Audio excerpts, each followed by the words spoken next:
Welcome to a chilly Omaha, Nebraska and Morrison Stadium for tonight's matchup in the Big East between the DePaul Blue Demons and the Creighton Blue Jays. Hello everyone, welcome into the broadcast booth alongside my partner John Schreiner. I am Josh Peterson. John, these two teams battling out for seeding purposes in the Big East tournament. Both of them tied right now at 5th place in the conference. Yeah, there's an absolute logjam in the middle of these conference standings. So with these two locked in that 5 spot, a win for either of them could go a long way in getting to that postseason tournament. Should be a good one. Let's take a look at a couple key players that we'll be watching for tonight, starting with DePaul. Yeah, for DePaul, it's the defender, Max DeBrownia. He's one of the best in the conference, not only on the back line, but at 6'5", 200 pounds. He's a threat going forward on set pieces and corner kicks. Watch for him to get involved in the attack as well. On the other side for the Creighton Blue Jays, it's the senior leader, Luke Hawkinson. This is a team that hasn't scored a goal in almost a month. Luke has got to find the back of the net tonight for a team that desperately needs a win.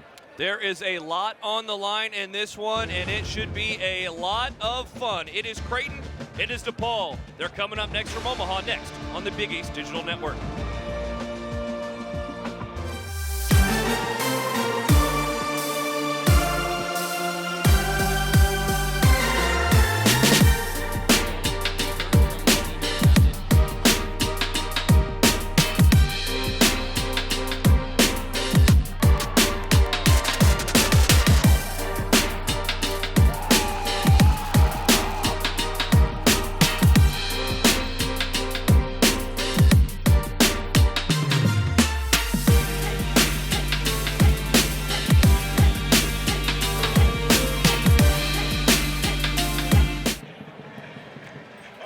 Welcome back to Omaha, Nebraska, the University of Creighton campus there for tonight's matchup between DePaul and Creighton.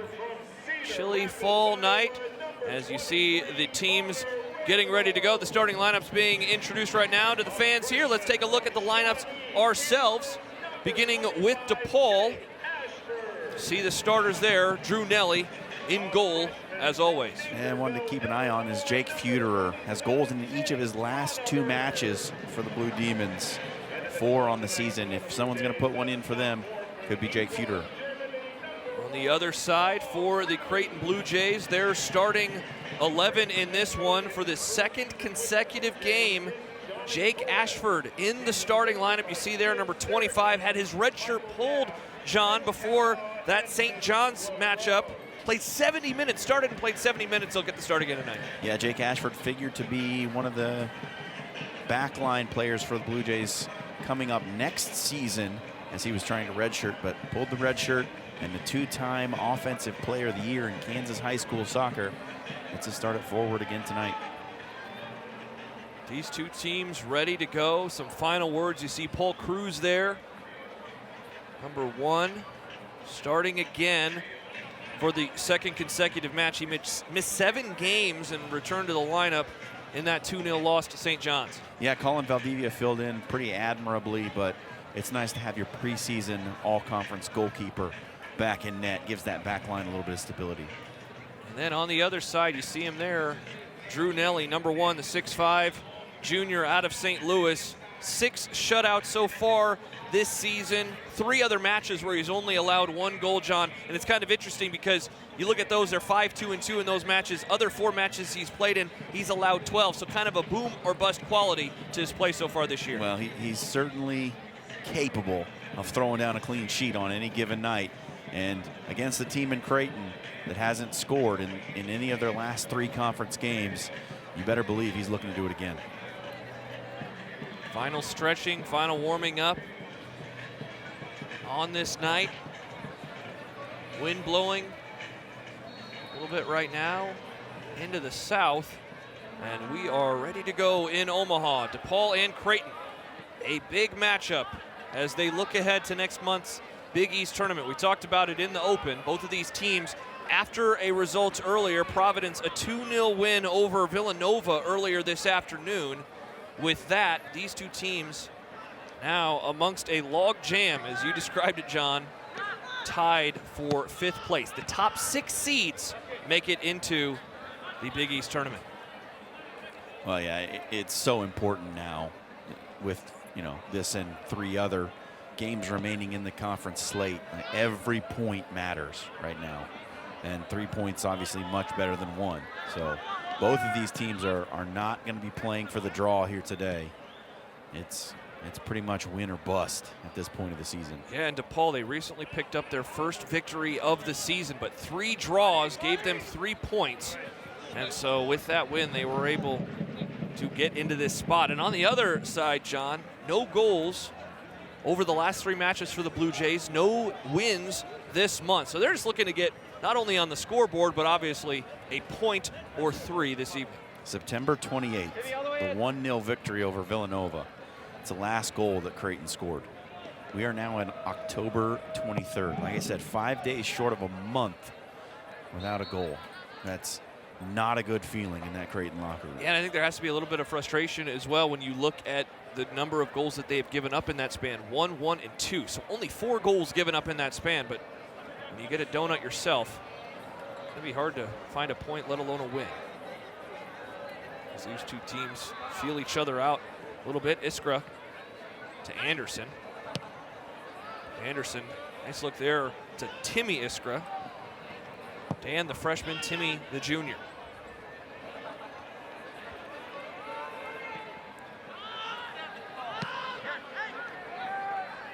DePaul doing a nice job. Here's Brickman.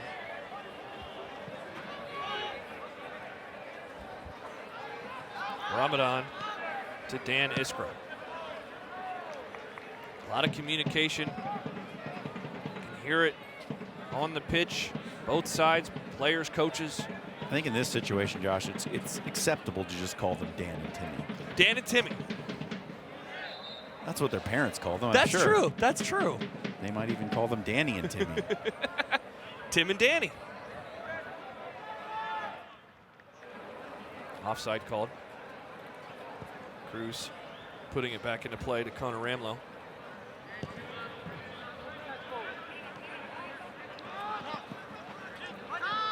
Yeah, one big piece missing on that back line is freshman Luke Mitchell for Creighton. He had really come into his own this season and not able to be out there right now. Excellent pass there. Espeleta to Hawkinson. Has a couple of defenders on him. Back to Espeleta. Jays, their first challenge. Espeleta can't chase it down. Nice job there on the tackle.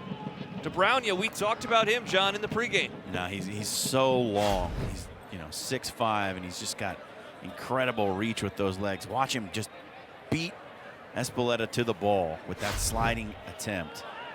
It's going to be very tough. I mean, he's got such a long radius. Not used to playing against guys with such long legs. It just changes your approach when you're going one-on-one. Just took it away from Espeleta there. A nice play. Possession will remain with the Blue Jays. Polak. 6'5", 200 pounds for DeBrownia. Incredible size. That will give the Jays fits tonight, I'm sure. A nice move there. Ashford dropping the ball off, and that will go out. A nice move, though, by the freshman. Talked about him a few moments ago. Yeah, it was a really good turn by Ashford. He's just got to be a little sharper on the pass. He had a runner in Budani getting down to the corner. Just left it a little bit long.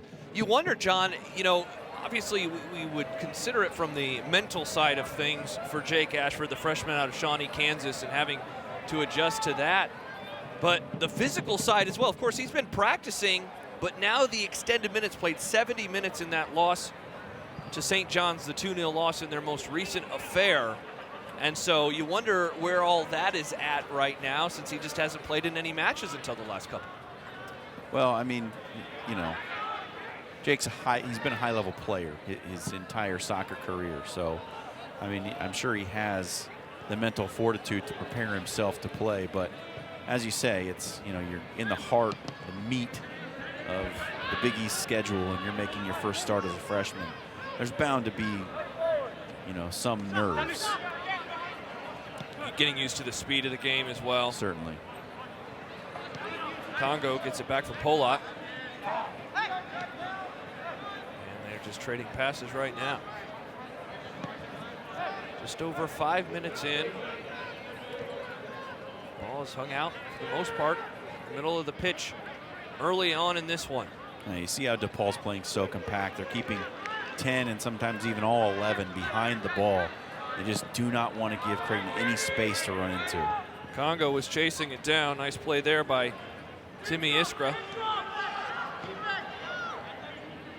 Espeleta trying to get by Dan Iskra.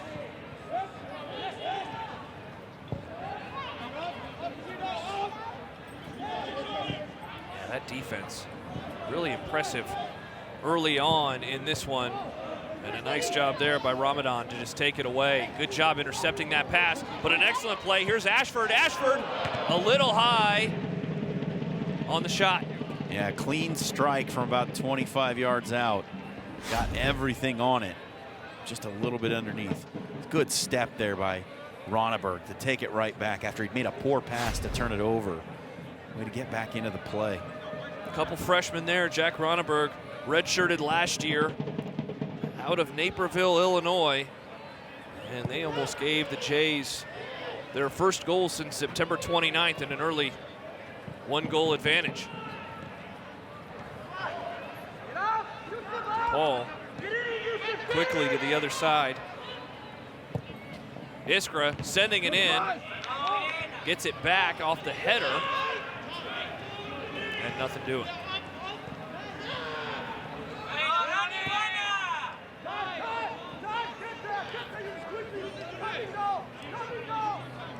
Dottie chases it down before it goes out.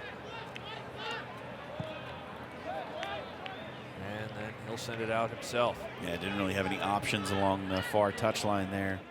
Better to just put it into safety. See how chilly it is. Those fans bundled up, coffee in their hands, hot chocolate in their hands, trying to keep warm. Cruz catches it and sends it very quickly back into play. Espeleta. Nice move there with Matthew Brickman defending. Oh, just some miscommunication there. Udai Toshiro wasn't looking back, and when he finally turned, the ball was going by him. Yeah, Hawkinson just put a little too much heat on that pass. He's looking for Toshiro to run through. Toshiro wanted it at his feet. Did like that idea. As you said, just a little much. Toshiro wasn't ready for it. Toshiro, already a senior, his career has flown by. Senior out of Tokyo.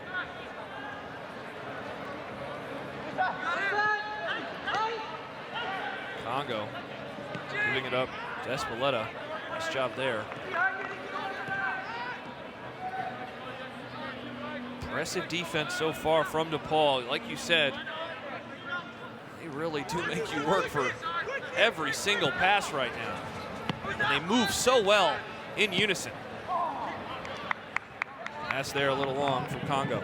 I've been especially impressed right now with the two holding midfielders, Brickman and Timmy Iskra. They're just causing so many problems as, you know, those three attacking midfielders for Creighton try to find space. They're just shutting everything down. Those two are doing a great job right now.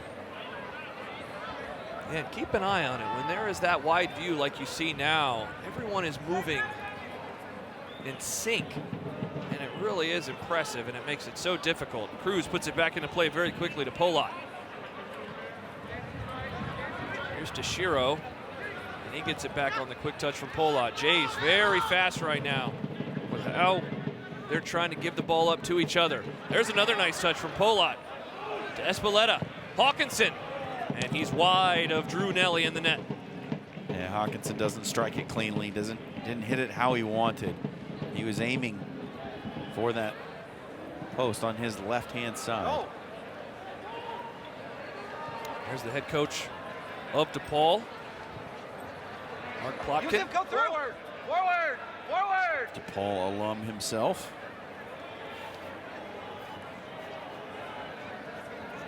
A couple of alums coaching their teams with Plotkin and Johnny Torres. Mark Plotkin a little bit more recently than Johnny Torres. Here is DePaul trying to get their first shot on Paul Cruz and that net. Nice play there. Espeleta stepping in front of it, but Brickman and DePaul, they get it back very quickly.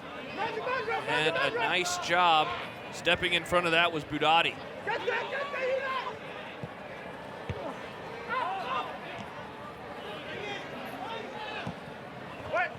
And that shot is sent high over the head of Paul Cruz.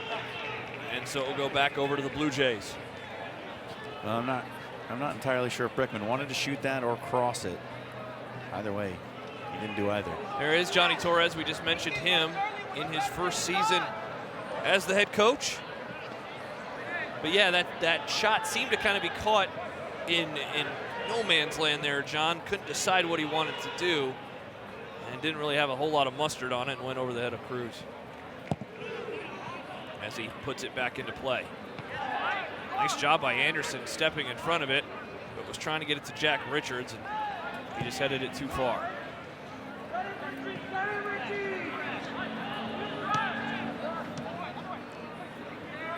Hawkinson giving it up quickly to Polak.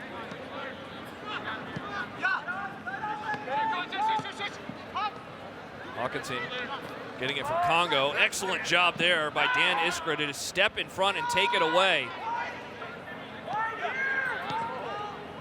Ramadan slowing things up just a tad to Calipari.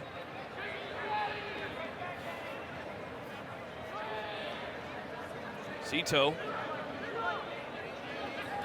just goes around in a circle with Budotti defending him. And then Tashiro steps in front of the pass. Tashiro with the cross.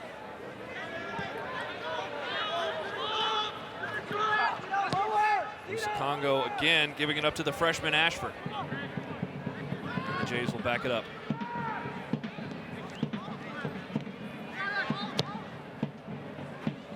Pass there just beyond Ashford. Congo holds up his hand. I'm saying my fault there, but a nice idea. Just unable to get it to him. Kind of been the story of Creighton's last month, honestly. Nice idea, but just not executed. It was a hard challenge. Referee comes over. Musa Congo involved there on the Blue Jay side of things. Timmy Iskra for DePaul. Clock is stopped, 31:42 to go in the half. Looks like just a talking to. No card shown. You think that was the right decision? It's really early in this match, and you don't want to start flashing cards right away unless it's absolutely warranted. So I'm sure it's a measured approach right there. Certainly the right decision, as you mentioned. Not even 15 minutes into this one. Sent in by Feuderer, and just takes it out of the sky. But a quick response, and here is Feuderer sending it in. Nobody there. I think he was looking for a teammate, Jake Feuderer was, but no Blue Demon awaited. And so now the Jays on the counter. Just don't have a whole lot of bodies this way as Nelly comes well out of the box. Here's Polak, drops it down to Hawkinson. Yeah, better settling touch from Polak, and he might have had to go from there because Nelly was 25 yards out of his goal mouth. Polak just didn't get the right touch on it to settle and strike. Nelly might have been caught in no man's land. Yeah, that was an interesting decision from Nelly. Didn't cost him. Hawkinson, will he be able to chase it down? Nelly unable to get a mitt on it, and an offside is called.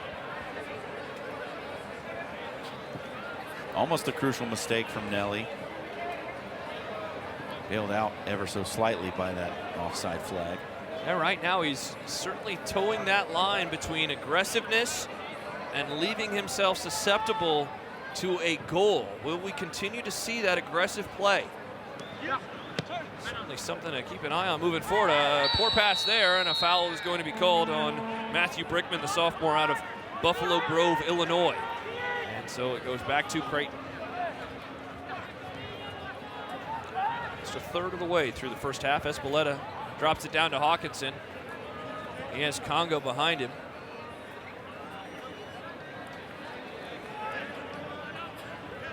Ronenberg gives it up to Bryce Gibson.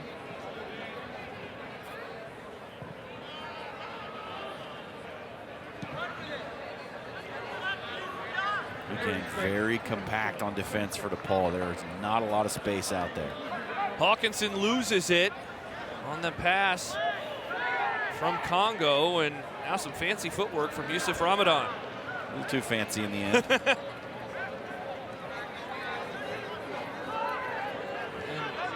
And 2-on-2 here as Ramadan chases it down. That pass a little too long, though, and so Ramlo is able to get to it. Now, Ramadan looked like he was a little bit worn out there. He kind of gave up on the chase. Looked like he might have, on a dead sprint, been able to beat Ramlo to it, but wasn't ready to put in that effort.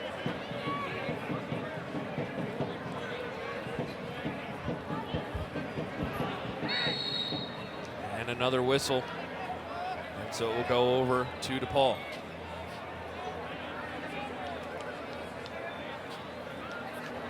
Jake Ronenberg. He's one of those Chicago Fire Academy players that DePaul pulls from Chicago Fire Academy. A lot of their talent. Ronenberg got away and made it to Omaha.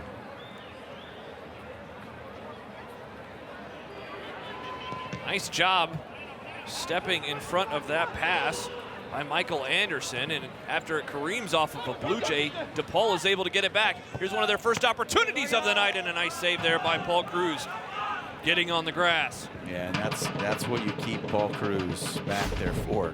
Those are some really good hands. This is a really tough shot right on the end line, but he keeps it from ending up in the back of the net or from being a corner. That's good goalkeeping. Jake Feuderer tied for the team lead in goals so far this year, was trying to get into first place all by himself. A less skilled goalkeeper will put that behind for a corner, mostly out of panic.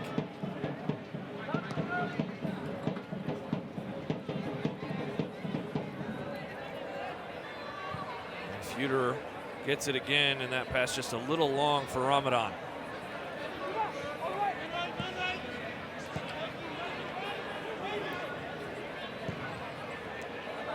Congo a little long there, was able to get by Espeleta, and Dan Iskra and DePaul have it again.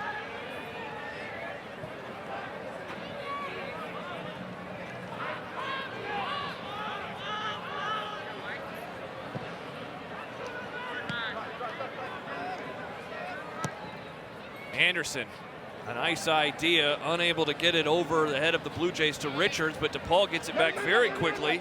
Zito, and an excellent tackle there by Musa Congo.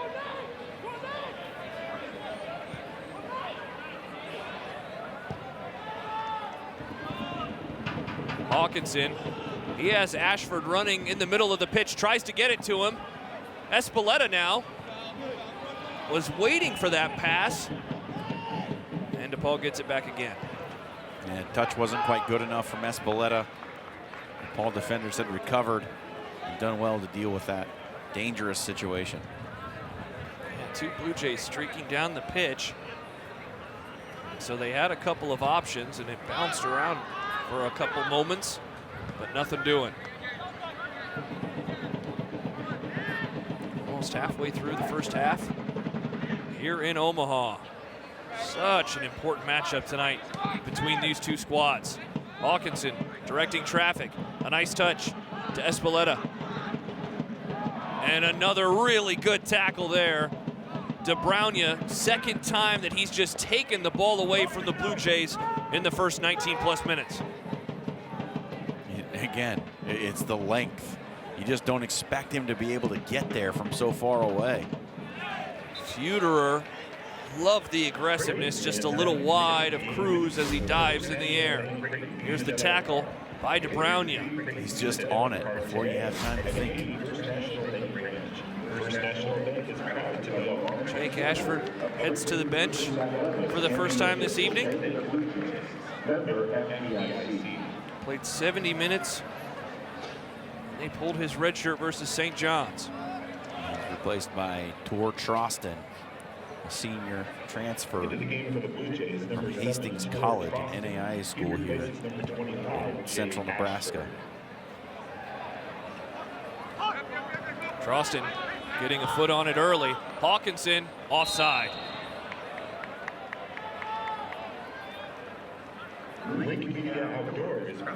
That's a good idea. The run from Hawkinson just comes a little bit too early.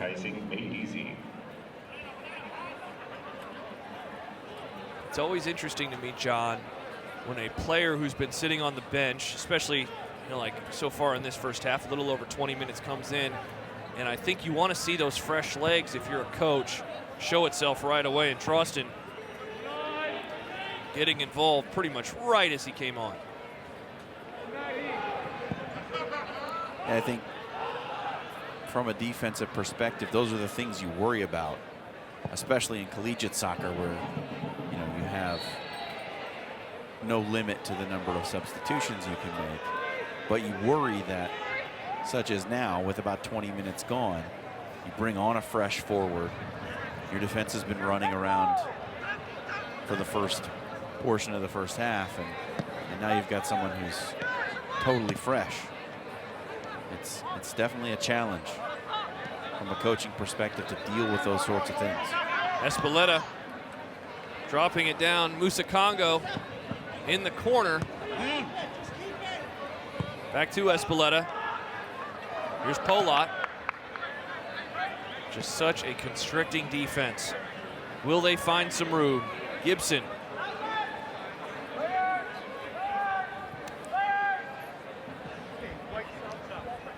Goes out off of DePaul. So Eunice Badati will throw it in.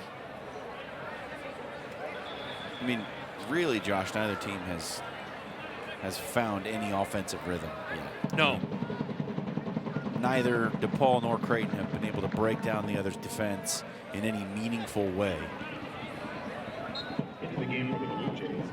Ronneberg exits, breaks, makes his first appearance of the match. It's kind of what we expected in a match such as this, with Creighton, their ineffectiveness in scoring over the past month.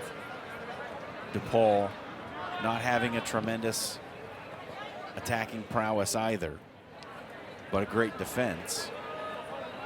It was always set up to be somewhat of a stalemate. That has certainly shown itself thus far. And outside of maybe a play or two, the keepers, they haven't had to work too hard. The rest of their defense has done the work. There's Gibson stepping in front of the ball, taking it away. Anderson. And now here's Timmy Iskra. Anderson again. Long pass to Futerer.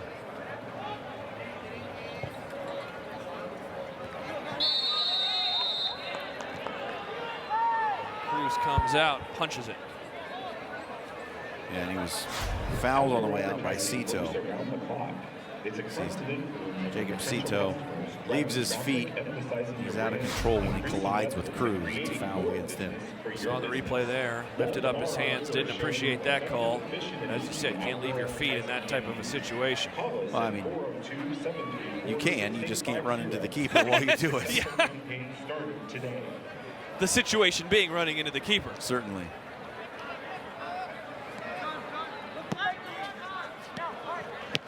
Congo, Espeleta, back to Congo, a little give and go. Troston, and now Luke Hawkinson has it, being defended by the freshman Anderson.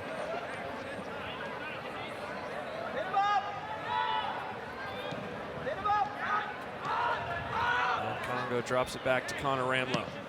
And that back line is just so stifling, and it's tough to want to send in a cross when you've got those big center backs of DeBrowna at 6'5" and Dan Iskra at 6'1". Creighton, nobody really has much height in the box there. Tor Troston just 5'8". he's your center forward. And one of your tallest guys, Luke Hawkinson, was the player about to send the cross in. They're just outmanned when they're trying to send those crosses in against this DePaul defense. Nice play there by Toshiro. Gets it back, left foot, bounces up off of Nelly, and it bounced forward. And wow, the first real moment of the match where we thought we might see a goal, and Nelly pops it up. That was a great combination going forward by Creighton. Good win by Trostin, and then look at the give and go. Beautiful through ball from Espeleta, but Toshiro's just got to be a little bit more clinical. He plays it right at Nelly's feet. Nelly didn't have to do a whole lot there. Went off at the top of his chest. Briggs turns and loses it. Yeah, but going back to what you were saying, John, it almost at times looks like, with the way that DePaul's playing, that they have more men out there on the pitch than they actually do. Well, yeah, they're close so fast. They're not only are they playing very compact and they close so quickly when the ball's turned over, they're bigger. They are the more physically imposing team. And that size is going to really show itself, especially when there's just not as much space. Joe McGee entering for the first time tonight, the freshman out of Texas. 5'5", 125. That's not the size we were talking about. Timmy Iskra going to throw it in. Now, Joe McGee's a player for DePaul who's started to get in to play a little bit more recently. He was substituted on in 11 of the 13 matches this season, and did start against Loyola for DePaul, but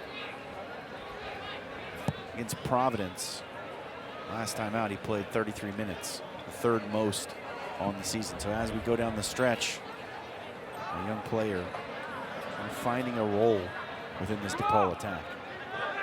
The Jays might lose possession there as they kick the ball up, and it just kind of hung up in there in the wind. Congo, excellent pass to Hawkinson. It gets by Nelly. And another really good tackle, and that will lead to the first corner of the night. Yeah, Hawkinson just needs one touch right there. He leaves it to run under Nelly. And it's a good little dummy. Just touches it too far outside. Calipari coming in and kicking it out, but once again, Nelly coming out of the box. No, he's super aggressive. He's off his line in a hurry. That almost led to the first goal of the match. Will it anyway? Toshiro sends it in. Ramlow was trying to get up and put a head on it. Congo. The first real moment. Jays now with a couple of opportunities over the last couple of minutes. Will it lead to that goal? You and I, John, have called so many matches together, and it really does seem like that, you know, you're just building and building and building and building, and there's finally that breakthrough. Will it come here? Well, I mean, the other side of that coin, Josh, is that if you're the team that's applying all the attacking pressure and you don't finish your chances, you usually get punished on the other end. Putting so much energy into it, and it's got to be tough when you do that and it doesn't result in any goals. And on the other side, you got to gain so much confidence if you're DePaul, and for now, that won't lead to anything. It's almost as if there's a universal force of soccer. That, you know, you're going to get these chances, and if you don't put them away, the other team's going to score on you, no matter how much you've dominated the play, how much you've dominated possession, how many more chances you've had. It just seems like teams that don't finish their opportunities, they tend to lose. I mean, it sounds like an obvious statement, but there's more to it than that. Yeah, in other sports, I mean, you have those moments, free throws in basketball. It's a free shot. Being in the red zone in American football. Those moments, runners in scoring position in baseball, you need to take advantage of all of those. And the more you don't, obviously, the more susceptible you leave yourself to losing. A nice touch there from Polot, and another aggressive play. Nelly just really wants to make sure that he can get his mitts on the ball. Creighton have added on the right side over there Dominic Briggs, the redshirt freshman. He's an injection of pace over on the far side. Nice job there by Polot to step in front of that ball, but then sent out by Yusuf Ramadan. There's Dominic Briggs. His twin brother also on the squad. Briggs 2 goals this season. Good sporting family. His dad played for the Braves and Rockies organizations. Not bad. Not bad. Not bad. Foul called there. You always got to like it too. If you're a coach recruiting a player like that, you know, they're going to come in, they're going to understand the locker room, they're going to understand the idea of being a professional, obviously an amateur sport here, but they're going to understand, I think, so many of the little things. And so nice to have for Johnny Torres and the Blue Jays. Well, yeah, it's about the work ethic too, right? I mean, it takes a ton of work to be able to play and play effectively at even this level, you know, in the Big East. You know, and you're talking about a young man who grew up around a father who had played professional baseball. So, you know, it's understanding what it takes, what you have to put in to be successful. And that's, I mean, sometimes it's half the battle. You can have all the physical tools in the world, but if you don't understand how hard you actually have to work, you might not make it very far. Patrick Watkins enters for the first time tonight, number 20, sophomore out of Maryland, and we'll see Yusuf Ramadan head to the bench. But no, I couldn't agree more, John. All of those little things, you're so right. You know, it's one thing to have 5-star talent and all of the measurables, height, weight, speed, but there is that knowledge of really what it truly takes that allows you to get to this level and then to the next level and then to the all-pro level, et cetera, et cetera. The ball goes off the back there of Luke Hawkinson. Which makes Johnny Torres such an interesting case as the head coach for Creighton. You know, National Player of the Year, played professionally in the MLS and came back to coach at his alma mater. He's been here now taking the reins after being an assistant on the last 2 coaching staffs. He's someone that you would think understands those things of what it actually takes to have success, and is someone that players would listen to. Now, it's been a trial by fire this season. He's got 5 season-ending injuries that he's dealing with, and most of them to players he was counting on to start and play big minutes. Yeah. Yeah, moving forward, you almost wonder for him if he's going to look back and say, well, at least I got this and this and this and this out of the way. Hopefully that's not going to happen in the future. Diego Dutil enters for the first time tonight. Daniel Espeleta heads to the bench. But not only, I assume, has he learned a lot that he just, maybe didn't know or didn't have the total grasp on as a head coach, but certainly he has dealt with some adversity, as has the team. They still have postseason opportunities, of course, in front of them. This one is so important. Nice fancy play there by Hawkinson, keeping it in. The touch from Troston. Hawkinson trying to chase it down. And DeBrownia will send it to Drew Nelly. Crafty move there by the senior out of Minnesota, Luke Hawkinson. Yeah, but you can dribble through the midfielders all day long, all you want, until you get past 36 at the back. DeBrownia, you've not done much, and so far Creighton's had a lot of trouble dealing with him on that back line. John, one of the interesting things to keep an eye on, right now the Jays only have had 3 shots. And if you look at the stats for DePaul this year, their oppositions have had quite a few fewer shots in the first half versus the second. They've given up 73 in the first half and then 119 in the second half. More opportunities. It has not led to more goals, a whole lot more goals in the second half, but their opposition has put a lot of pressure on them. But you can see that defense is just so constricting. And so you're right, all the fancy footwork, and it really hasn't led to that many opportunities, let alone goals. Well, it's also a surprise to see DePaul leading in the shot department. They are last in the conference in shots per game. They do not generate a ton on attack. They've been fairly efficient with their chances that they've had. I mean, Only 7.8 shots per game is their average. They've scored 15 goals. Already 5 tonight. So just about 15% of their shots taken end up in the back of the net, which is pretty astonishing. Yeah. In soccer, that's very efficient.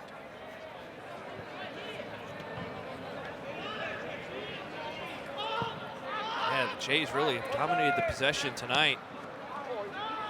But so far, DePaul with more shots, more opportunities for the Blue Jays. Here's Budati chasing it down. Another chance. Will they put the ball on the net? Nobody waiting on the other side of that cross. Congo trying to chase it down. Here's Polot now. He had Hawkinson in front of him, just couldn't get it to him.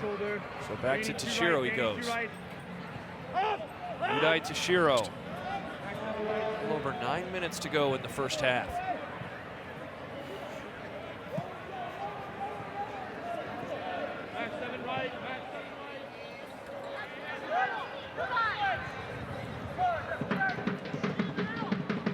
Gibson to Connor Ramlow. To Musa Congo. Polot to Hawkinson. Nice touch there to Congo. Congo with the left foot. Looks like it was punched away by Nelly. An excellent job by him to get in the air and get that ball out of the box. Yeah, great job by Nelly, because Briggs was waiting at the far post. If Nelly doesn't touch it, it's a tap in. Hawkinson dropping it down to Congo, and that left-footed shot goes high and well over the head of Nelly from Tor Troston. Right on the ground. Troston, what an opportunity right there. Just doesn't get the technique right. Great run here by Congo. Good cross sent in. And Troston, he's going to have a ball right there, right on the doorstep. But his body shape is all wrong. He's leaning away from the ball the whole time. It was never going to end up anywhere but behind the goal. So that's the third opportunity. It'll last about 10 minutes for the Blue Jays. None of them getting beyond Nelly just yet. Hawkinson almost kept it in bounds. Unable to do so, though. Dan Iskra there. And then he gets it from Timmy Iskra. And actually called a foul on Hawkinson for something. It certainly looked like he kept it in. I think it was just out, but I don't know about the foul. Offside. Yeah, pretty clear. Timmy Iskra started his run way early. Congo had it red all the way at the back. Drew him offside. Congo sends that one by Ramlow. That allowed Joe McGee to chase it down a little bit. And that leads to DePaul getting the ball back. And the Jays take it away. Excellent defense there by Briggs. And gives it up very quickly to Troston. And nothing doing there. Poor pass, and Joe McGee is able to get to it.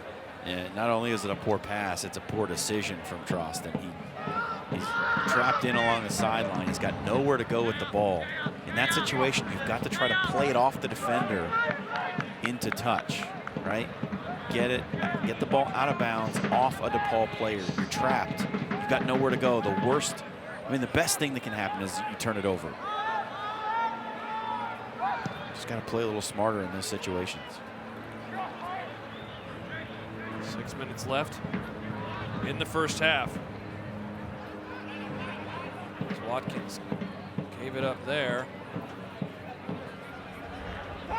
Was unable to receive that pass from Jacob Cito.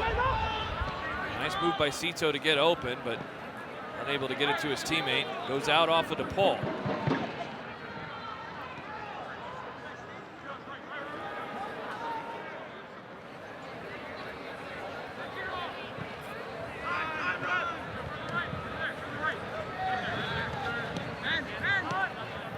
Love gets it back quickly from Toshiro.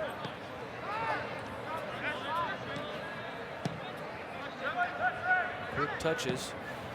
Gibson Cross there was looking for Congo, and a nice job stepping in front of it by Timmy Iskra. Now he has the ball. Joe McGee in the middle of the pitch right now, going into the box. McGee with the right foot. Nice defense there from Ramlow. Here's Anderson sending it in. It's high, and that will go over the head of Paul Cruz as he backs into the net. Yeah, Anderson just thought Paul Cruz was a little bit off his line, thought he'd give it a shot. Far away in the end. He's got that a little bit more to his right. It's going to test Cruz in that top corner. Jacob Cito exits. Grant Herbeck enters for the first time. Another freshman. A lot of freshmen we have seen on the pitch tonight. Grant Herbeck making just his 4th appearance on the season. Big minutes, too, as they finish up this first half. And you add in as well the value of a point or points in this one as these two teams start looking to postseason play. First round of the conference tournament. Not that far away, November the 9th.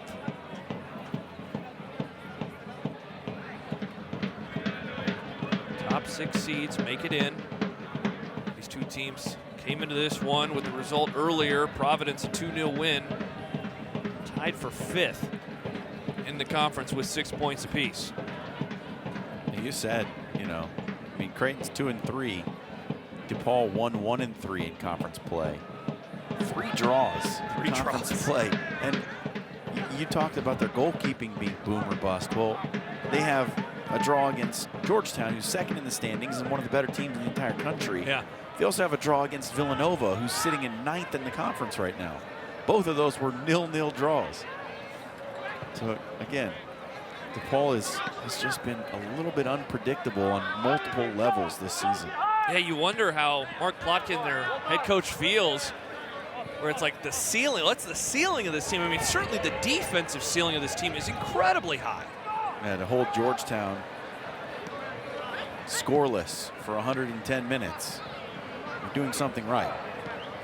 Iskra gave it up to Feuderer, thought that the Blue Demons were going to have a chance there, unable to put it on the net. Troston gets it back very quickly from Polot if he can chase it down, and he is unable to. And a nice move there by DeBrownia to kick it off of Troston, and then a little shove takes place as the referee is going to go over and talk to Max DeBrownia. So watch this here. Well, this is veteran play. That's not veteran play. But what I'm talking about, he plays it off the Creighton player into touch so that he wins the throw. He had nowhere to go with the ball. You're going out of bounds in basketball and you just chuck it back in off of the guy. To have the ability to do what he just did, what Max DeBrownia did so quickly. But it's on the other side what Tor Troston failed to do earlier that I was talking about.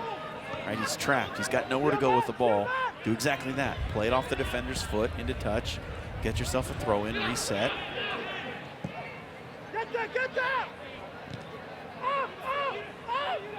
So that leads to this DePaul possession. Cruz jumps in the air, takes it away before Timmy Iskra can get to it. Under 2 down now to go in this first half. Hawkinson.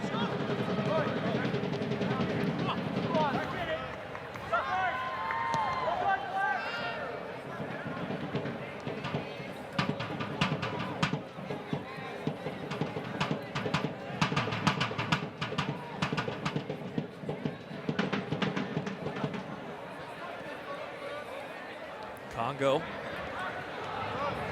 Nice first step there. Almost was able to get by Timmy Iskra. Gibson with a minute and change. A nice pass to Budati as he chases it down. To Shiro, back to Budati. 1 minute remaining in the first half. Gibson looking for Polot as Polot goes to the ground.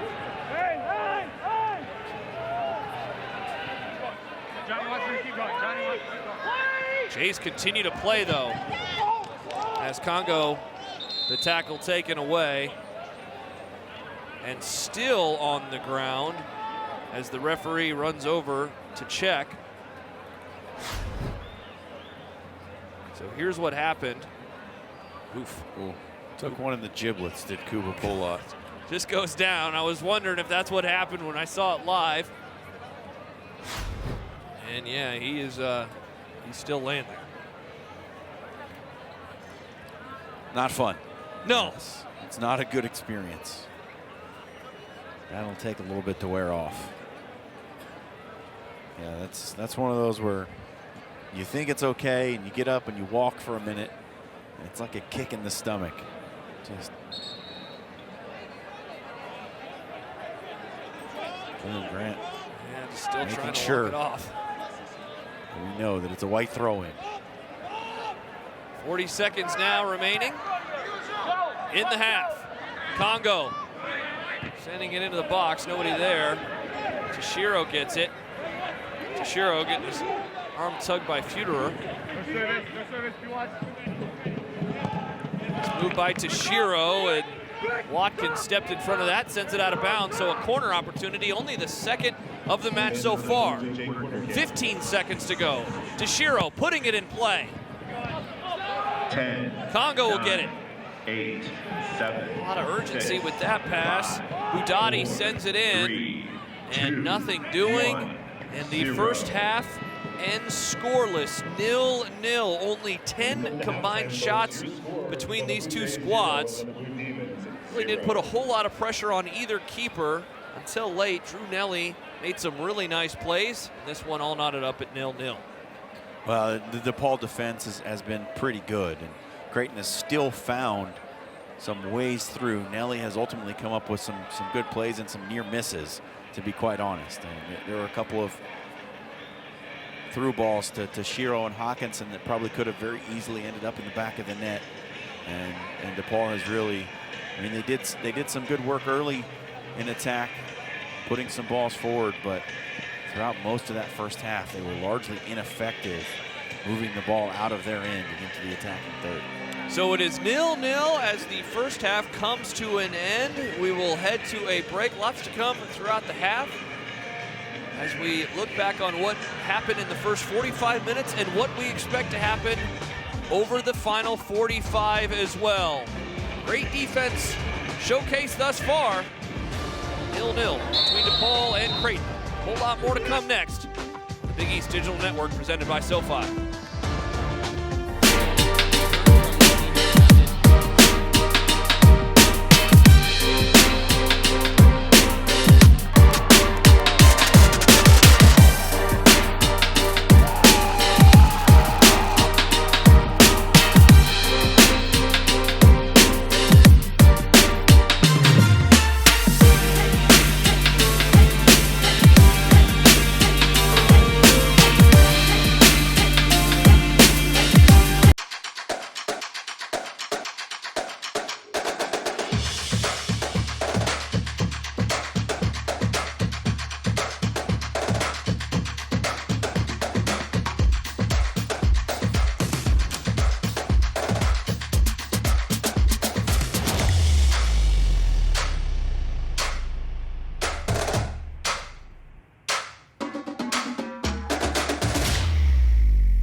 It's time to fuel your ambitions by taking charge of your student debt.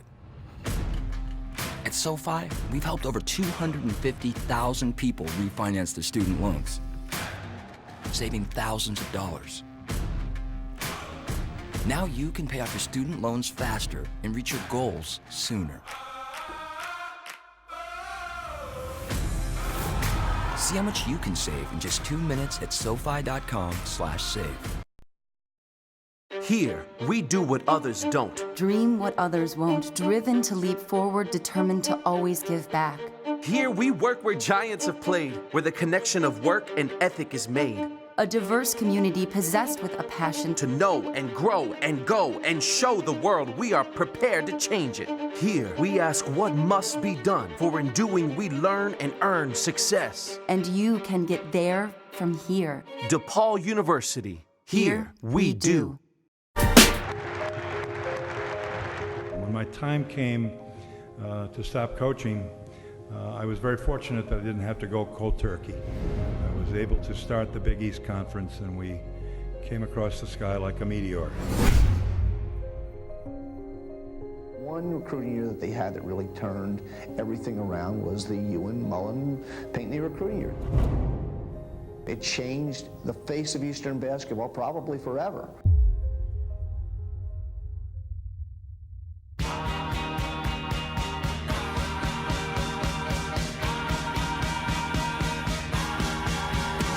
We just believed in ourselves, and a lot of hard work on everybody's part. Every March, Madison Square Garden is home to everything that is college basketball.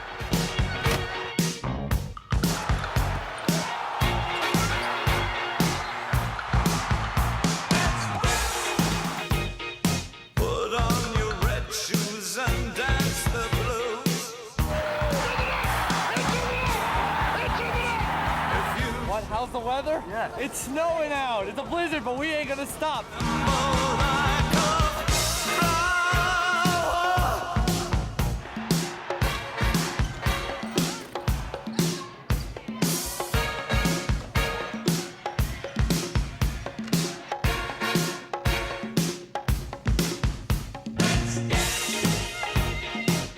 on your red shoes and dance the blues.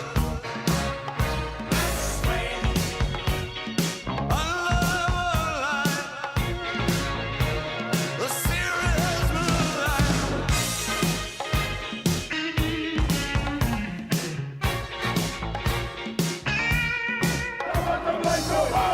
I think rightly there were questions early on about whether the Big East could withstand the test of reconfiguration. And I think if you were here, we've done that and more. It's a monster league now. Last man standing, bring the flag. Tough to coach in, but great for spectators and great to play in. The march of the Big East goes on.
It's time to fuel your ambitions by taking charge of your student debt.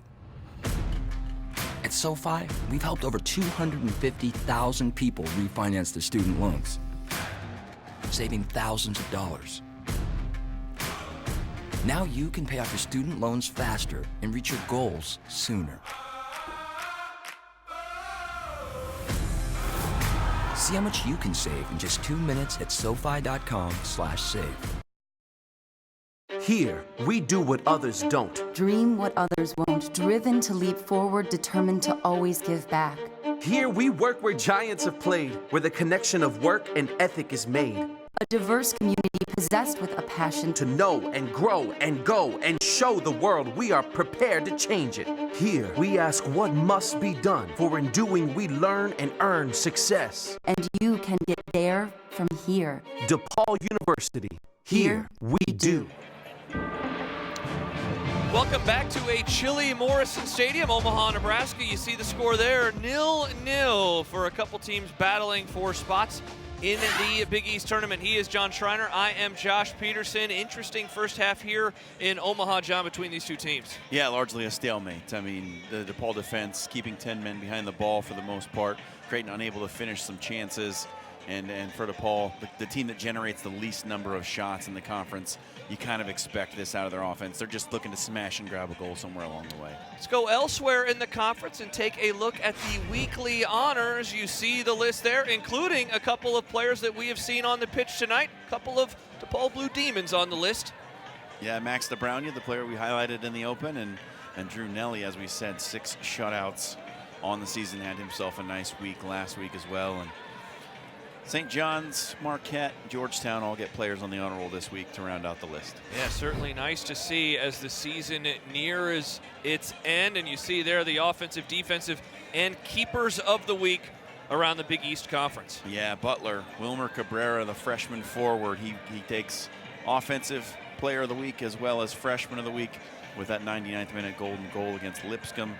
5 points on the week. And the other Butler Bulldog in there, Gabriel Georgie. We've heard this name around the conference for a couple of years now. He's really good between the pipes for the Bulldogs, and they're going to be challenging for that number 3 spot, maybe even slide into that number 2 spot with St. John's and Georgetown going head-to-head tonight. Great play for those individual players as the conference season comes to an end. More to come next. Creighton and DePaul, Big East Digital Network.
It's time to fuel your ambitions by taking charge of your student debt. At SoFi, we've helped over 250,000 people refinance their student loans, saving thousands of dollars. Now you can pay off your student loans faster and reach your goals sooner. See how much you can save in just 2 minutes at SoFi.com/save. Here, we do what others don't. Dream what others won't, driven to leap forward, determined to always give back. Here, we work where giants have played, where the connection of work and ethic is made. A diverse community possessed with a passion to know and grow and go and show the world we are prepared to change it. Here, we ask what must be done, for in doing we learn and earn success. And you can get there from here. DePaul University. Here we do.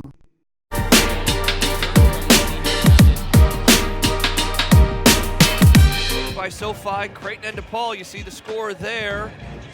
4 minutes until the second half resumes between these two squads. Welcome you back into the broadcast booth. Josh Peterson. To my left is John Schreiner. John, a very interesting season in the Big East Conference comes to an end, continuing to kind of look around the conference tonight as we look at some of those results and what's happening and what it's going to mean for the table in the Big East tournament. Well, there was one big one tonight between St. John's and Georgetown. And Georgetown with a 3-0 victory over the #1 team in the RPI. That is somewhat of an astonishing result. St. John's came in here to Creighton just on the weekend and took apart this Creighton team, winning 2-0. And for Georgetown's to take that 3-0 victory over St. John's, that is a huge statement for the Hoyas. Certainly keep an eye on more of the results as they come in tonight, but let's take a look now at the first half highlights between DePaul and Creighton. Yeah, DePaul got some attack going early on. Their best moments going forward came in the early moments of the match. Walters was steady at the back, and this was one of the better moments too. Yudai Tashiro on that beautiful through ball from Espeleta just couldn't get it past the goalkeeper, Nelly. And there was one more moment right here. Luke Hawkinson touches by Nelly. tied up. So 2 clear scoring chances for Creighton in this one. There was one more. This one, good save there by Nelly. Had Briggs waiting on the doorstep. Another good cross from Congo coming in, but Tortrost blazes it over the bar. See, Creighton's had the better chances here in the first half. Have been unable to finish so far. Absolutely, those were the only opportunities the Jays had. Great defense otherwise from DePaul, and they didn't give them a whole lot of opportunities. Will that continue in the second half? We look forward to finding out on the other side. More to come here from Omaha.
It's time to fuel your ambitions by taking charge of your student debt. At SoFi, we've helped over 250,000 people refinance their student loans, saving thousands of dollars. Now you can pay off your student loans faster and reach your goals sooner. See how much you can save in just 2 minutes at SoFi.com/save.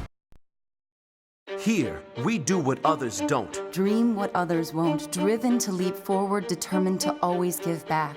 Here, we work where giants have played, where the connection of work and ethic is made. A diverse community possessed with a passion to know and grow and go and show the world we are prepared to change it. Here, we ask what must be done, for in doing we learn and earn success. And you can get there from here. DePaul University. Here we do.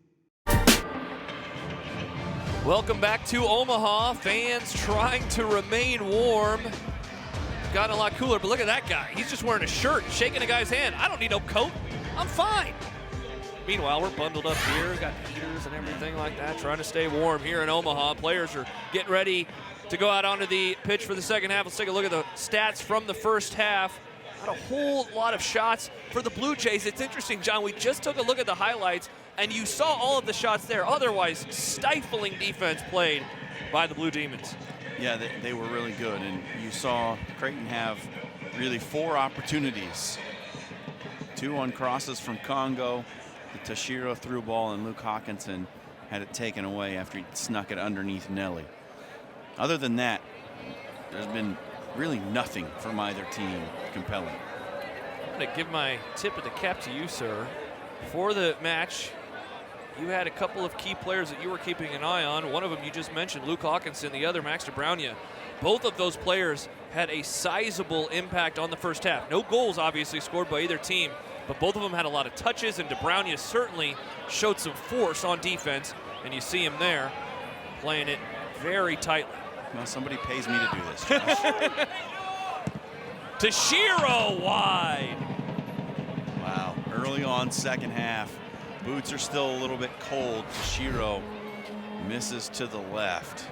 You see it, he tries the first time finish. Just didn't have the laser beam calibrated quite right. Nelly sends it back into play. And it's going to go back over to the Jays very quickly. Jack Richards there, sophomore out of Downers Grove in Illinois. A lot of home state players on this DePaul squad. So what are you looking for, John, over the next 5-10 minutes, first 5-10 minutes of this second half? What in particular are you keeping your eye on? As a nice play there by Kuba Polak to step in front of it. Another opportunity and a nice job there by Nelly to take it away. Well, what I'm looking for specifically from Creighton is just a clinical finish. Somebody has got to be able to put a ball to the corner and find the back of the net. You know, shooting the ball right down the middle, you're not going to score too often. Somebody's got to put the ball to either corner and score a goal. It's been too long now for Creighton. And for DePaul, honestly, they're playing this game exactly how I would think that they want to, right? Playing solid at defense, not giving away too many opportunities, waiting to catch maybe a foul or a corner kick in the offensive zone to send some bodies forward and create something. Briggs chasing it down. Brownia is just terrific. He really is. So much fun to watch. That length and size. Another dangerous play there for Drew Nelly. We've seen some aggressive play, but sometimes a little too aggressive, lead to some opportunities for the Blue Jays. And you just mentioned it, John. Creighton just looking for a goal. I mean, you have to go all the way back, and we talked about it earlier in the broadcast. September 28th against Villanova in the 9th minute. So they have played after that. They played the other, 80 minutes in that one. Then they played versus Seton Hall, Xavier, and St. John's, and now a half here. So this is a team, you almost wonder if they just need to see the ball go into the net to show themselves that they can do it again and gain some confidence as the regular season comes to an end. Here's Briggs. Hawkinson. Drops it down to Budati. Budati sends it in. And the shot from Briggs just bounces off a DePaul player, and he was able to get it back. I think Briggs deflected his own shot, Josh. I think he hit it with one foot, and it bounced off his other foot. My goodness. And the ball goes out. Hawkinson just kind of loses control of it. Let's take a look at the replay. Here's Briggs. It came off a DePaul defender and then off him again. In real time, it looked like he hit it off his own foot. But again, it's an opportunity for a clinical finish, and it's not put on frame. Jays had 4 shots in the first half, already 2 so far, and this second half's not even 5 minutes old. And isn't that just the luck as of late, the last almost month of the season for the Blue Jays, to have something like that? Hit it, goes off a defender, and the motion of your leg is continuing to move, and you kick it again. But, hey, props to you. You gave the stat at the end of the first half that DePaul gives up way more shots in second halves of games than they have in first halves. So that has seemingly come to bear here in the second half of this one as well. Yeah, they've given up, coming into this match, 73 shots in the first half. You can add on the 4 that the Blue Jays had in that one, so up to 77. And 119 coming into this one, and you can add 2 more, so 121. Well, quite the difference there. On the other side, it's just over 400 minutes scoreless for Creighton.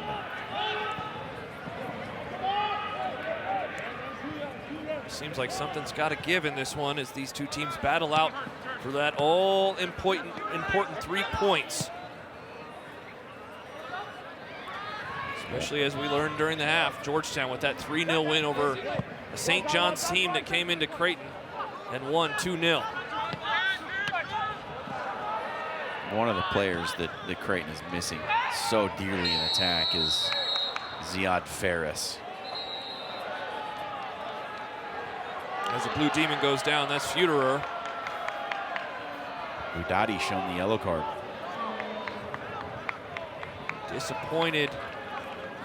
Doesn't like that call at all. You see him there. And let's take a look at the replay. Oh no, that's not a good call. No.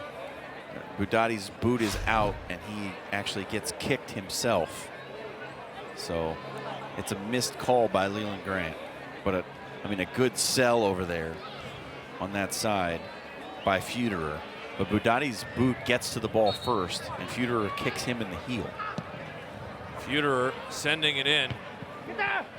Nice job there by Dominic Briggs to clear it out, and then sent back into Paul Cruz. Yeah, and I don't like that play right there. I mean, you've got everybody forward, and you just chip it over the top, and Paul Cruz is waiting to collect it. That's an opportunity to create something in attack, which DePaul has been devoid of since early on in the first half. Dominic Briggs, he's trying to do some attacking of his own. A little behind Hawkinson, and Toshiro has it now. Touch from Budati, was trying to get it back to Toshiro, just couldn't pop it over the back line defense to get it to him. And so it'll go back to DePaul. Blue Jays just trying anything to get the ball through now.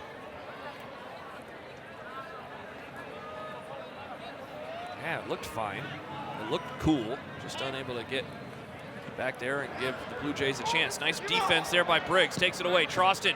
A couple of quick touches. We've seen the Jays with a lot of success when they've touched it quickly tonight. Briggs, that goes out of bounds off of DeBrogna beyond the back line, and that will lead to third corner of the match. Jays had a couple ones late, including one in the last 30 seconds of the first half. And Toshiro will head over to do the honors. It's a truly excellent performance from DeBrogna tonight. Feuderer standing in front of Toshiro, headed in, punched away by Nelly, and then kicked up and over the goal. Tell if that was Gibson or Ramlow. I think it was Bryce Gibson. Let's take a look at the replay. Yeah, the first header is Ramlow. It comes back to Gibson and just blows it over the bar. Both of them with a touch, one with the head, one with the foot. Nice play there by Nelly. Giving up 1.09 goals per match on the season, which is an incredible stat for a team that's lost 5 matches this year, but then you understand it when you see they've drawn 3 as well.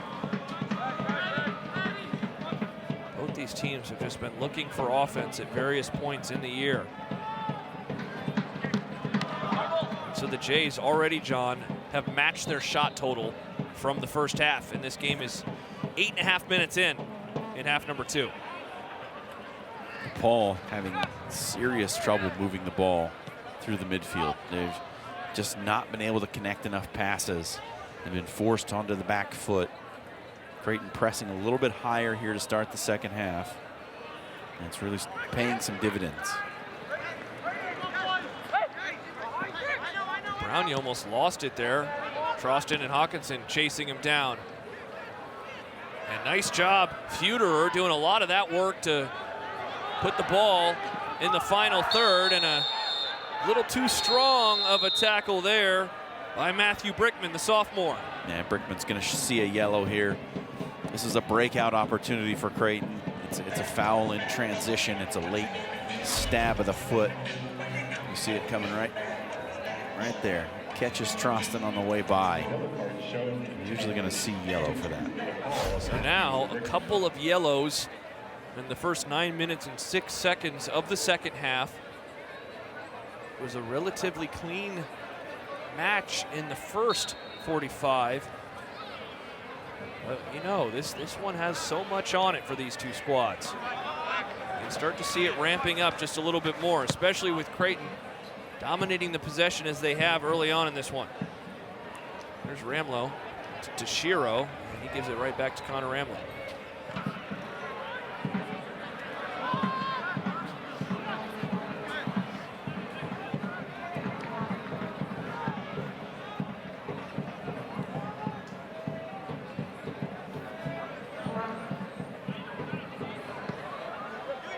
Polot trying to get it to Budati, and a nice job there by Feuderer just to step in front of it. Pass was too long, and he recognized it immediately.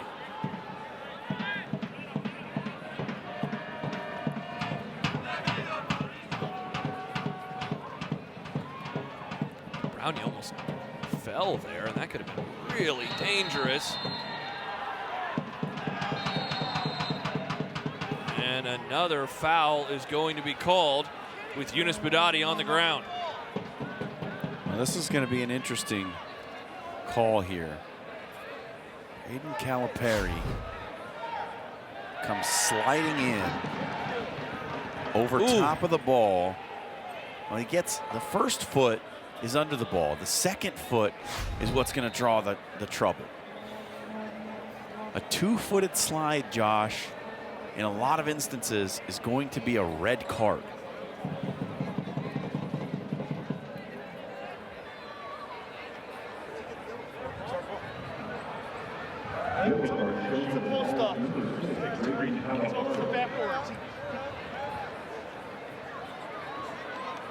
That is Mark Plotkin.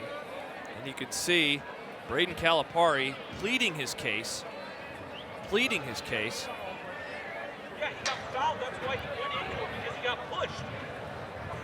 can hear somebody, he got fouled because he got pushed into him.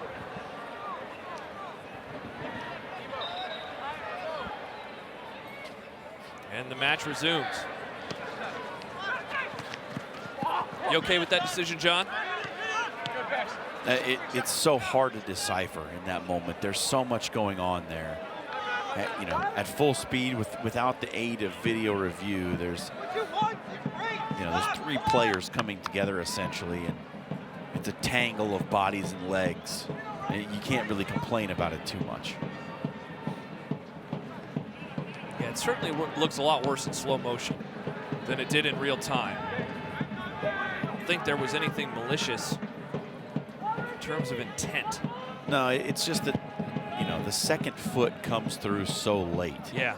And that's how he probably escapes the red card, because if it's both feet at the same time, he's off the pitch. Yeah. So instead, it is still 11 on 11. A nice pass there.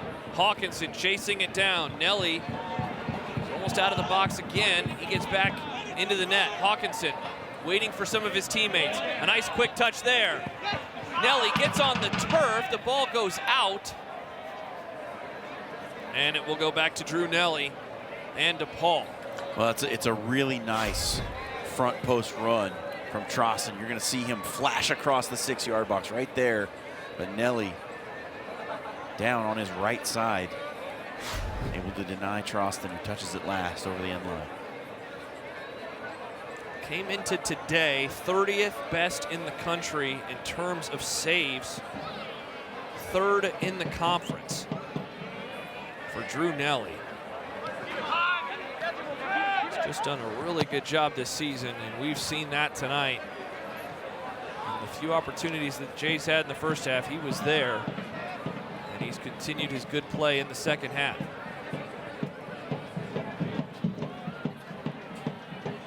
Paul Cruz going to put it back into play. Goes beyond the back line.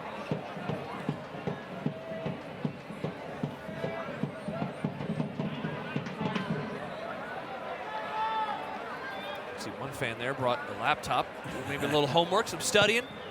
Got emails to send. On a school night, understandable. I don't know how the laptop holds up though. Cold out there. Yeah. Moving along pretty slow. Just worry about the LCD screen. That's all you worry about. There you go. What type of homework you think that is? A paper? That's the dedication of Love the it. Creighton student body. A little multitasking. Here's Dominic Briggs. 26 out. Perhaps watching us on the stream on Caffeine TV.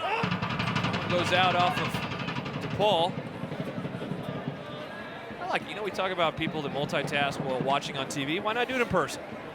Probably some sort of Twitter chat thing. There you that I go. don't understand. Absolutely. Do the kids still do MySpace? Friends with Tom. Here's Polott to Gibson. 13.5 down in the second half. Kuba Polott. And that one goes beyond Hawkinson and out of bounds.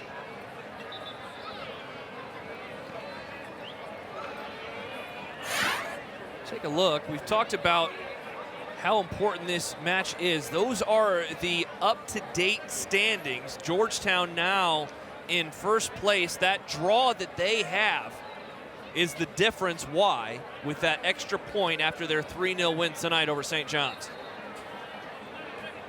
You see those rankings next to them. That's where they are in the country overall. Butler, Marquette, still with results pending. That's that log jam in the middle. It's Butler, DePaul, Creighton, Marquette, Xavier. And they throw Seton Hall into the mix at 2 and 4 as well. So it's going to be interesting to see who ends up in the 4, 5, 6 places when we come to Big East tournament time. First round, Saturday, November the 9th. So 2.5 weeks away. This match is huge as that one will go out. One of the first mistakes that DeBrogna has made tonight as he lets that ball go by him. As Johnny Torres looks on. Nice spin there by Polot. Hawkinson trying to get to him, popped it up just a little too high, and that will lead to the ball going back to the Blue Demons. And it's a nice thought. There's just not quite enough room down there to do it. Hawkinson with a little bit better touch, he might be able to get Polot loose. But, I mean, you've got to put that pass on a spot about the size of a parking cone. Like, it's very, very small. See there the RPI standings. So 2 gets the victory over 1 tonight, and a very impressive showing. Yeah, I'm still a little bit stunned. I mean, St. John's coming into that game had given up 5 goals all season long, and Georgetown finds a way to put 3 past the Johnnies. That's some feat. Nice job there by Cito. Has it taken away for a moment, then they get it back. Futerer chases it down near the corner with Budati on him. And wow, a really nice job there by Bryce Gibson to stay in and keep it in. That would have led to the first corner of the night for DePaul, and instead a counter opportunity. A little wide there, but Espeleta able to take it in. He's got Troston to his right, Hawkinson also to his right. Dominic Briggs, number 12. Now Budati has it, sends it in, and that's going to go over and on top of the net. That was an opportunity, John, and in the end, Nelly didn't even have to jump. And it's just when you're a team that has failed to score in 3.5 matches, these are the kinds of things that you're doing. You're taking good opportunities and turning them into nothing. And that's exactly what happened right there. I mean, Espeleta makes a nice run. He makes a pass that's behind Budati, which hurries everything up, and then Budati can't square it. And for the moment, a moment the Jays seem to have numbers. Here's Polot, the cross pass to Congo. Congo loses it.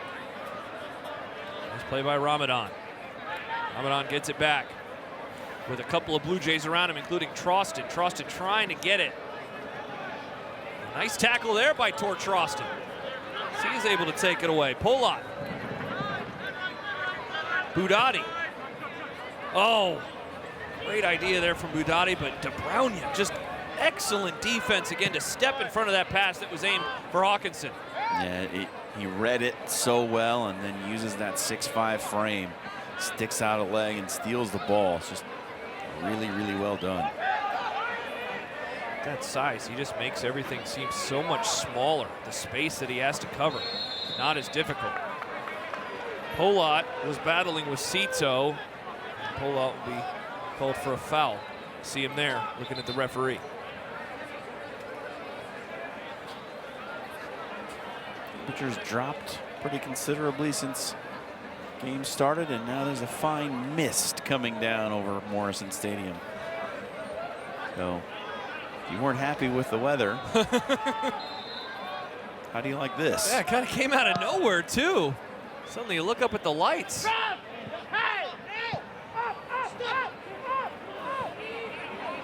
Dan Iskra.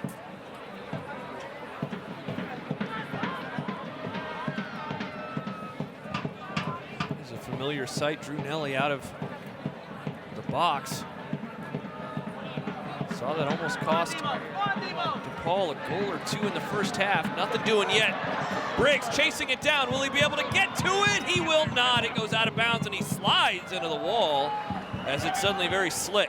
And you know what, Josh? The mist that's coming down might have just played a part in that chance for Creighton, because if you watch, when that ball hits the turf, it skips forward. It doesn't take any friction from the grass. Watch right here. It's going to land and skip forward. It just takes a little skip straight forward off the grass. And then you see Briggs, the way he slides into the wall over there, it's probably getting a little slick out on the turf. The ball's going to start playing a lot faster. Those balls played in the air are going to bounce and skip ahead. And they're going to be much harder to track down running on. And the ball didn't get too high up into the air. That is, though, the way that the wind is blowing. Moving north to south, southwest right now, I would say. You saw it right there with DeBraunia. The ball is just going to start skipping and bouncing a little bit weird when this turf gets wet. See the flag there. That flag on the south part of the stadium. Hawkinson. Hey, you're right, John. Ball certainly moving a little differently over the last couple of moments. Hawkinson trying to keep his footing. Guess who? DeBraunia again. What great defense that he has played this evening. Here's McGee on the other side. Cito. One of the first opportunities that DePaul have had, and Ramadan sends that one wide.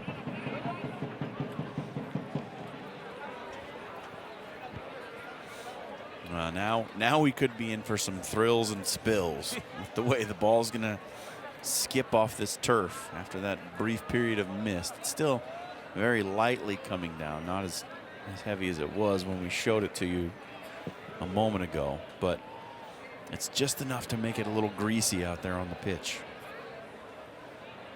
And it will remain, the pitch will wet for the rest of this evening. 24 minutes left in regulation.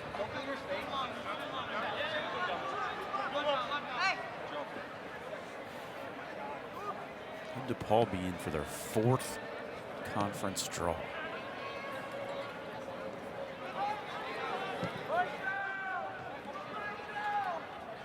They would have draws against teams at the top, teams at the bottom, and teams in the middle. As the mist has picked up again, that's still all it is. It obviously, legal definition, I'm guessing, is rain, but it's interesting the way that it is looking right now in the air, but it's picked back up once more. Very small droplets. So how will this affect the footing and specifically the ball as well? An excellent touch there. Here's Polat. Polat to Budati. And a nice job. DeBraunia once more stepping in front of that and not even allowing the Blue Jays to get an opportunity to put that on Nelly and into the net. But watch that ball as it was slid out to the corner by Espeleta. Budati misses the touch right here, but watch as he slides it out there. The ball's just sliding along the turf. It's spinning the same direction as when Espeleta took it. There's no friction on the turf right now.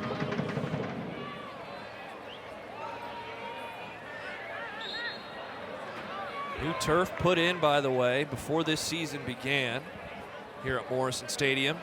And it is immaculate. Oh my gosh. Walking in as the sun sets earlier tonight. Just looks awesome.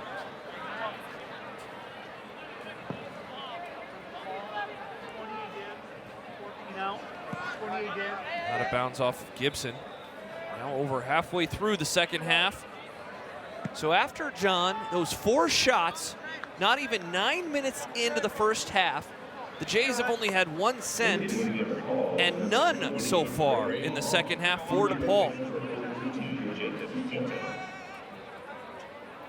And it's interesting because I had that stat earlier about how many more shots they have given up in the second half compared to the first. 46 more shots they've allowed in the second half versus the first. They've only shot 6 more in the second half versus the first. So their offense is pretty much the same from half to half, but the defense has given up more shots.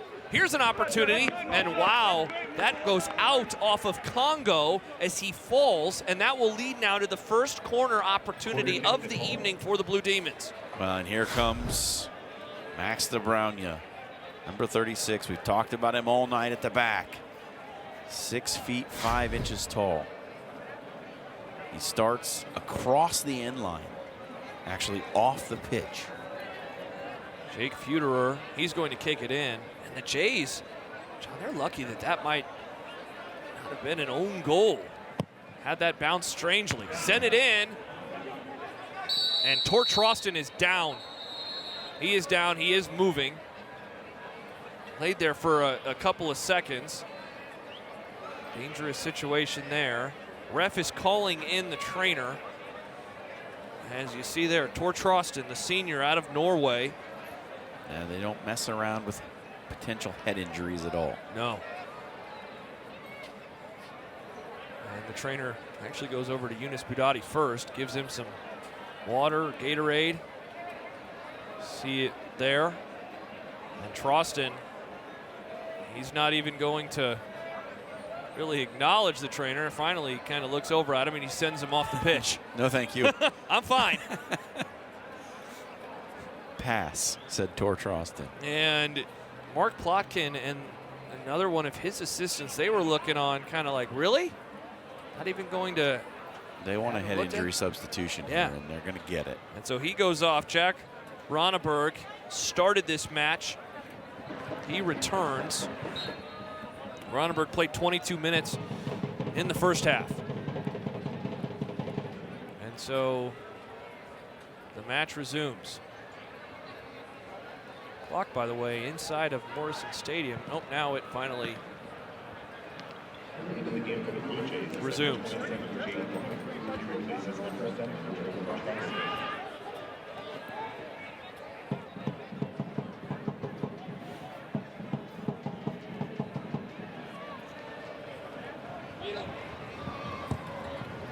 Feuderer sending it in, and wow, another Blue Jay down. This time it's going to be Congo.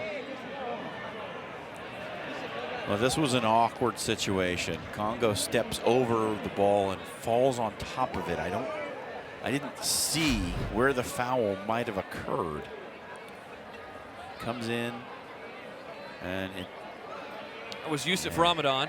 It's tough, Josh, because Ramadan's already in position, and Congo kind of runs into him.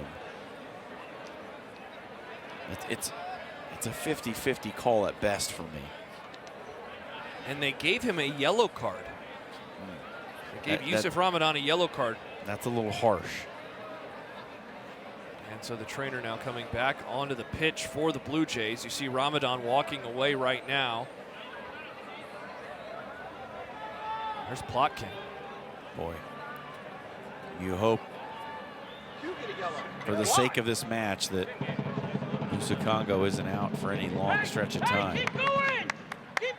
This Creighton Blue Jay team has already been riddled with injuries this season. The last thing that they would need is another one. So Congo will exit. Cameron Briggs will enter. And Yunus Budati switches sides of the field so that Cameron Briggs can play on the right. So we've seen a couple of substitutions over the last couple of minutes with some injuries as Congo goes down. Jake Ronneberg and Cameron Briggs. Talk about a MASH unit. Yeah. Already a team, the Blue Jays, that have lost 5 players to season-ending injuries. All who were expected to play big minutes. So a tough season, and now a tough match. No more mist in the air, but certainly it will remain wet on the pitch. So let's see if we can have some action from both sides without a stoppage over the next few. It's kind of got herky-jerky over the last few minutes here at Morrison Stadium. Under 20 minutes now left.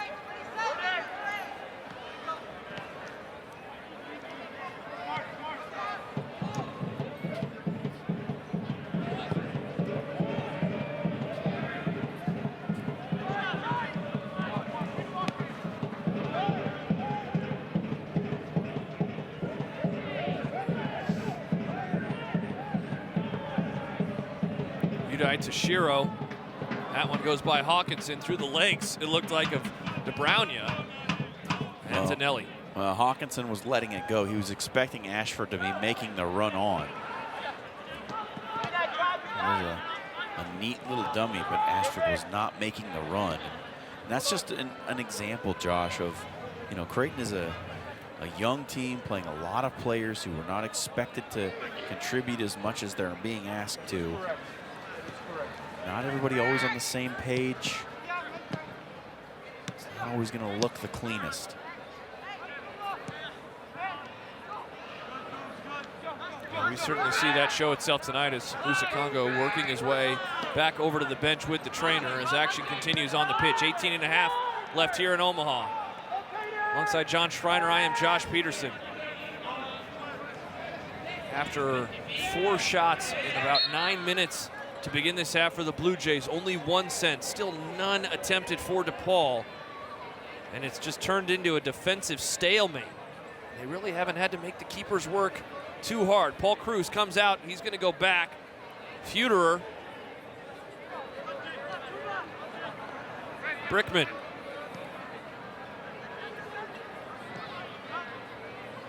And that pass from Anderson goes by Ramadan. Ramlo and the Blue Jays.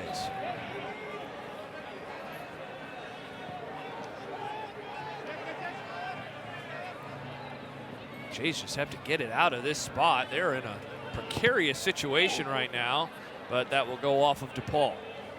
Former Blue Jay men's soccer player Jace Peters provides sports chiropractic. Ball starting to press up just a little bit. He specializes in We approach the last 15 minutes of regulation, perhaps seeing with a couple of new players out there. I was going to ask, John, are they sensing an opportunity here? It certainly seems like they are. Hawkinson. That one goes over his head to Nelly. Those long balls are so dangerous. The ball just, I mean, you see it. It takes off like a rocket when it hits the turf. Well, you wonder if this one ends 1-0 on either side. Doesn't it seem like something strange might lead to that lone goal tonight? I think the smart money is on something strange rather than something normal.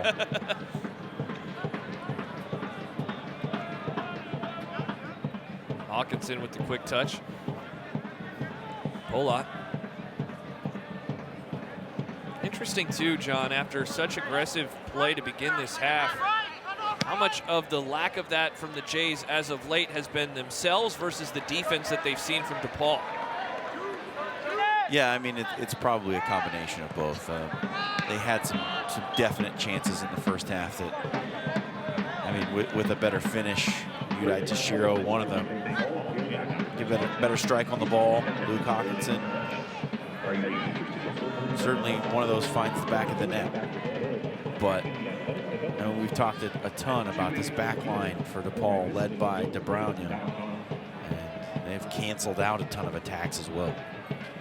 Brownie has just been so impressive tonight with what he has been able to do in all types of ways on the defensive end, whether it's just tackling, whether it's being in front of the ball, just heady moves at various points. Toshiro sending it in and bounces in front of Nelly. He's able to scoop it up. Wasn't able to get a clean grip on it though right away. Wicked hop right at Nelly's feet. He has to take that on the short hop off the wet turf. Have another look at this.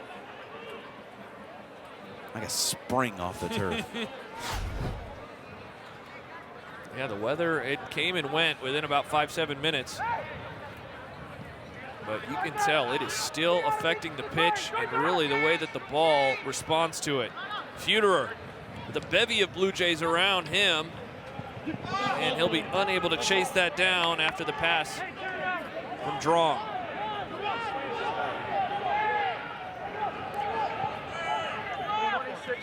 Jays trying to counter very quickly. Mark Plotkin just about ready to send in a couple of players for this final stretch run. Under 15 minutes to go here in Omaha at Morrison Stadium.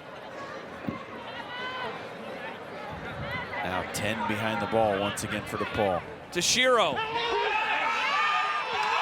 And no foul will be called. Hawkinson went to the ground. And he gets up. Nor should there have been. No.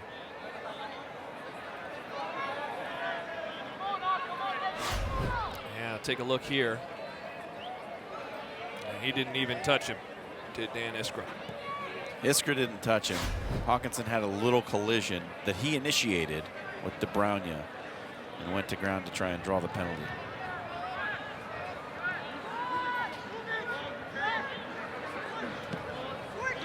Gibson lets the ball go by him, much to the chagrin of Ramlow.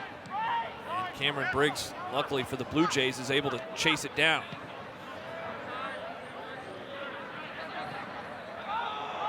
Espeleta from Budati, sending it into Hawkinson. And a poor touch there. And the pass goes by Jake Ashford. Well, right now, Josh, Creighton are trying to play the ball along the ground through the middle of the pitch. And DePaul has just concentrated their defense right in that area. They've got to try and find something down the flanks and cross the ball in to stretch the DePaul defense. You've seen it the last 3 or 4 trips down the field for Creighton. They're trying to play little cheeky through balls, you know, between defenders, and there's just too many legs, too many bodies. It's not working. DePaul's too talented in defense. You have to try something different now.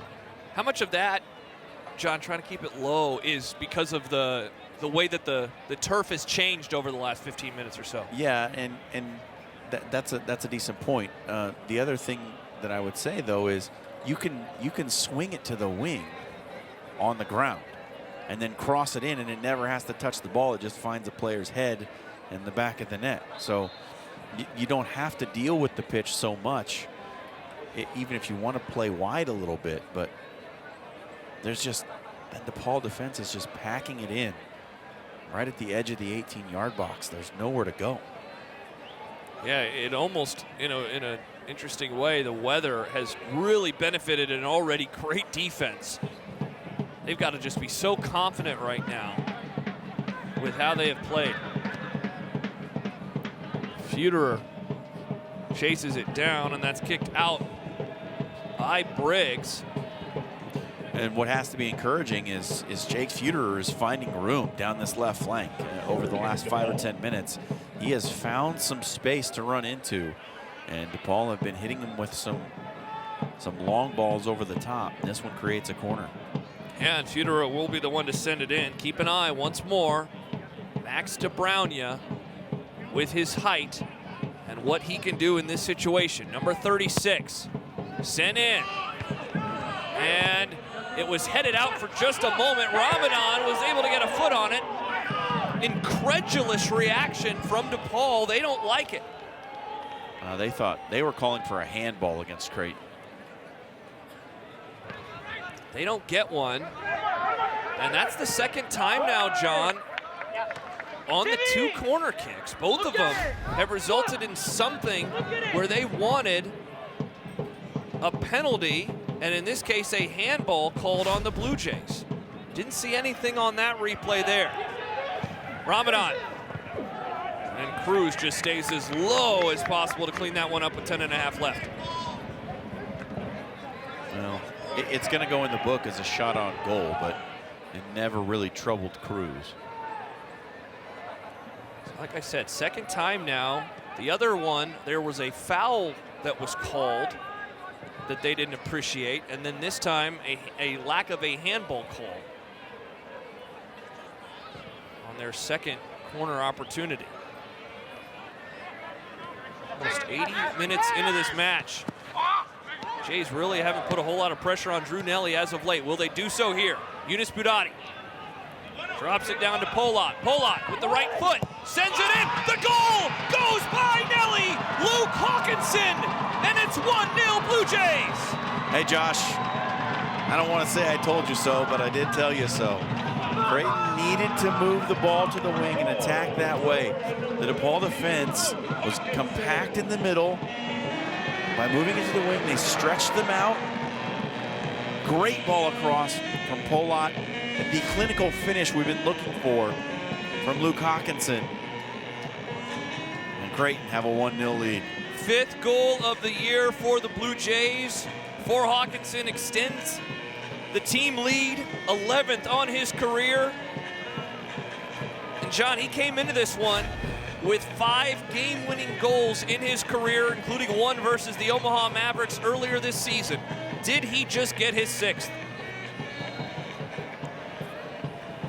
Well, DePaul are going to have to push forward now. They're not going to be able to sit back in defense and put 10 men behind the ball any longer.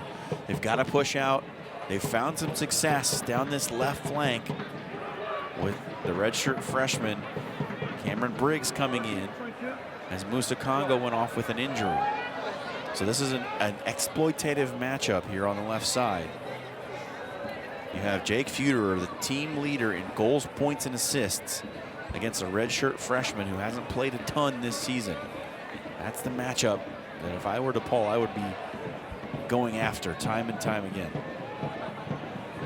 And you know, it's funny, we were just talking not that long ago about something weird leading to a goal, and that was as clinical as you can get.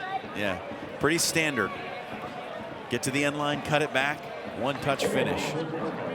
But standard has been anything but for Creighton over these last 4 matches. They desperately needed that goal. First goal for the Blue Jays since the 9th minute versus Villanova back on September 29th. That breaks the more than 400-minute scoreless drought. They had 3 full matches without a goal, and then you add in the first half of this match, the back half of that match when they had their goal, and you're essentially looking at 4 scoreless matches and almost an entire second half here.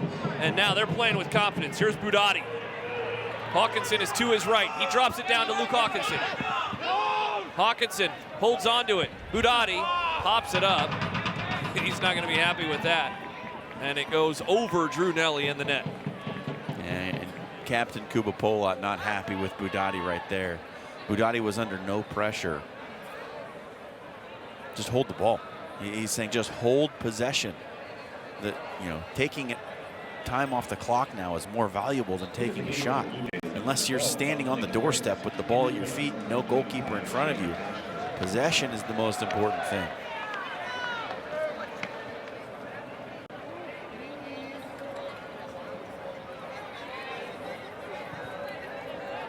The Jays now, they get the ball back again. Here's Espeleta to Hawkinson. Hawkinson puts the right foot on it. What a save by Drew Nelly. Gets in the air again, and it will go out and back to Nelly and DePaul. Wow, what a save. Looked like Hawkinson had his second right there. But Nelly is moving to his left, dives back to his right to make the save. This is so hard to do. His whole momentum is taking him away from that ball. Hawkinson puts it in the right spot. Sometimes you just got to tip your cap to the keeper. Under 7 minutes now. What a save by Drew Nelly. Will that give DePaul an extra life here? Jays get it back quickly again. Here's Espeleta. Will he slow up or will he put a shot on goal? He will. Nelly gets on the dirt once more and cleans it up with 6.5 to go.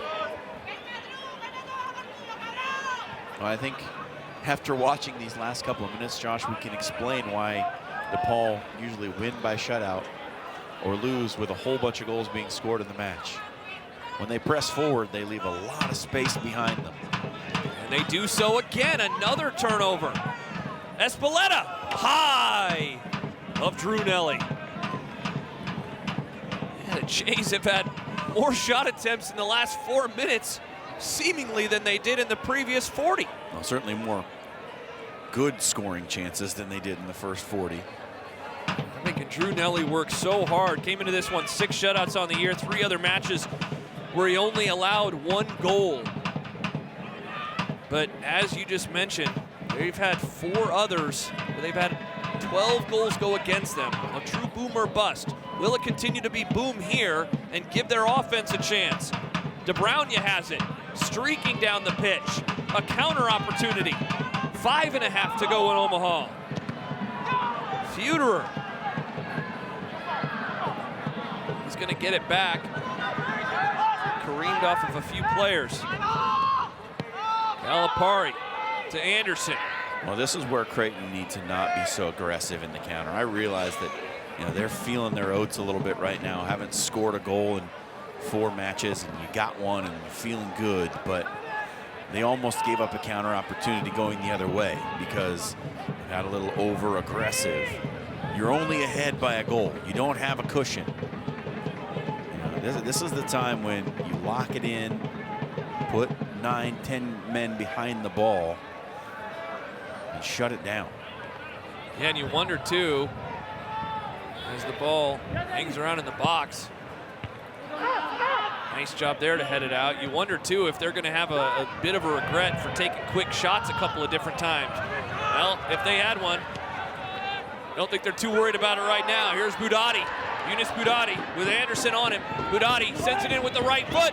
He has a trailing player, and Briggs unable to get the left foot on it, and it goes wide and out.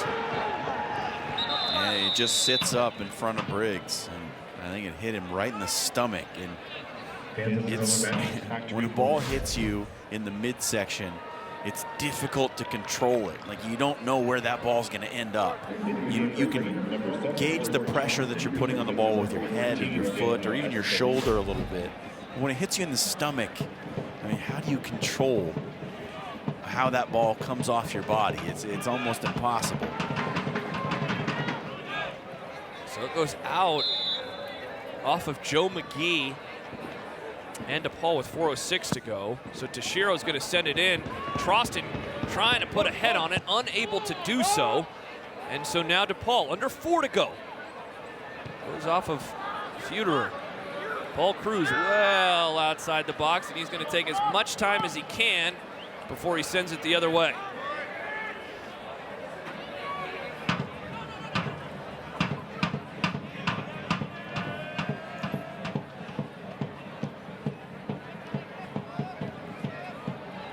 Here's another opportunity. Kuba Polot trying to get it to Hawkinson. Just a little too strong there, but in a way that might be to Creighton's advantage as some more clock will tick off. And an offside called. Wow. Yeah, Hawkinson came from an offside position back onside to receive the pass. And that's why the flag went up. 3:11. Nelly. Wow. Trostin, that was dangerously close to Trostin being able to put a foot on it. Yeah, that's a bigger mistake by Hawkinson than it seems in the moment, because he could have easily held the ball and run off another minute and a half on the clock. And instead, the Jays are going to get it again. Here's Briggs. Briggs had a chance a few moments ago. Pass a little too long for Hawkinson.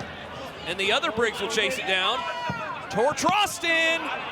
And Drew Nelly gets on the ground again with a little over 2.5 left. And he's going to send that ball out of bounds. I don't know if it was because it left his foot strange or the wind. It's certainly blowing a little bit this way towards us, but wow. Honestly, Josh, which team is trailing 1-0? Right? Blue Jays are playing like they've just had a rush of blood to the head and they need a goal here in these last 5 minutes. Such aggressive defense that we really haven't seen at all tonight from Creighton. Stepping in front of almost every pass as Gibson sends it the other way. Anderson's going to chase it down. I just mean the fervor with which they're attacking. They're bombing forward, making these arrowing runs in and out of the box. I mean, this is more energy than we've seen from the Blue Jays in a couple of weeks. Cito with 1:48 to go. There's some more of that defensive energy, John. Wow. A couple of players run into each other. Tashiro and Hawkinson.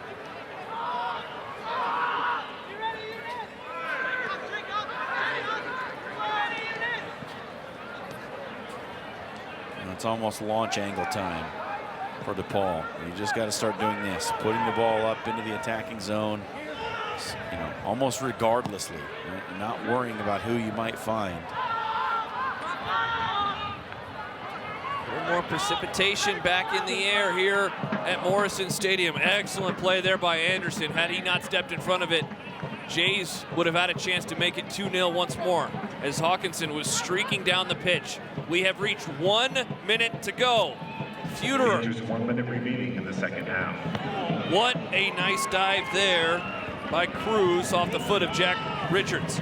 Yeah, and I think Cruz makes a bit of a meal of this because he wants to lay on the ground with the ball in his hands for a little bit. He's got it covered all the way. He sees it the whole time. And he gets across, dives, so that he can roll over on top of the ball and take his time standing up. Crafty move by Paul Cruz. 30 seconds remain. DePaul, one final push we assume is just about to come as it goes out again. 20 seconds left in Omaha. Dan Iskra. It goes out off of Tor Troston. 10, Last gasp. 8, 7, 6, 5, 4. And 3, doing. 2, Ramlo will hold on to it. 0. And the Jays end their 3-match losing streak. They end their 3-match scoreless streak. And they pick up 3 incredibly valuable points with a 1-0 victory over DePaul. They move to 10, 0, and 0 all time against DePaul. Undefeated through 10 matches against the Blue Demons. And boy, they left it late, certainly, but again, it was a great run of play down to the end. Kuba Polat combining with Luke Hawkinson, 2 of the leaders of this team, 2 of the most technical players on the side. Luke Hawkinson finally breaks the scoreless streak for Creighton. What a win. How important will this be in the league standings? Well, let's find out. Let's go down to the pitch and talk to victorious coach Johnny Torres. Coach, what changed the most at the end of this match, those final 15 minutes? It seemed like we were watching a different Creighton Blue Jays squad as you guys were able to pick up the 1-0 win. Well, I commend DePaul for being so disciplined defensively, staying compact and staying tight, making it difficult for us to play. But I think we did a good job getting around the edges and putting some balls through the box that, fortunately for us, resulted in a goal. Coach, it's been well documented, 3 scoreless games. You really needed to find a goal in this one tonight. I mean, how much can just that one goal change the fortunes of the rest of this season? Confidence is so important in the sport of soccer, and when you go 3 games without putting in the back of the net, it becomes more difficult. But, having said that, we have had chances the last 3 games, which was important. We've told the guys during the week, stay patient, stay confident, the goals will come, because you are having chances, so the goals will come. Coach, congratulations on the victory. Enjoy this one. Thank you so much. That is head coach Johnny Torres in his first season as head man for the Blue Jays. Their 7th win of the year. They move to 3-3 in conference play. DePaul falls to 5-6-3 on the year, and now 1-2-3 in conference play. What a match! What a win for the Blue Jays. Well, yeah, DePaul defensively shouldn't really have anything to hang their heads about. They played about as well as you can. It was one moment where Kuba Polat made an incredible play and a great finish by Luke Hawkinson. But the offense just wasn't there for DePaul tonight. They weren't able to generate very much going forward. They're going to show 10 shots, but most of those were ineffectual at best and not really dangerous shooting opportunities. And for Creighton, what a win. I mean, has there been a team this season that needed a win any worse than Creighton? I don't know that there is. And it'll be interesting to see how this team responds now going forward. Absolutely, it will be. 1-0 victory over DePaul. Defense. Finally, some opportunities late for both squads, but the Jays take advantage of them. And Luke Hawkinson gets his 5th goal of the year and his 6th career game winner, 2nd of the season. Thank you so much for joining us. To our incredible crew and John Schreiner, I am Josh Peterson. Have a great rest of your Wednesday night. Thank you so much for joining us.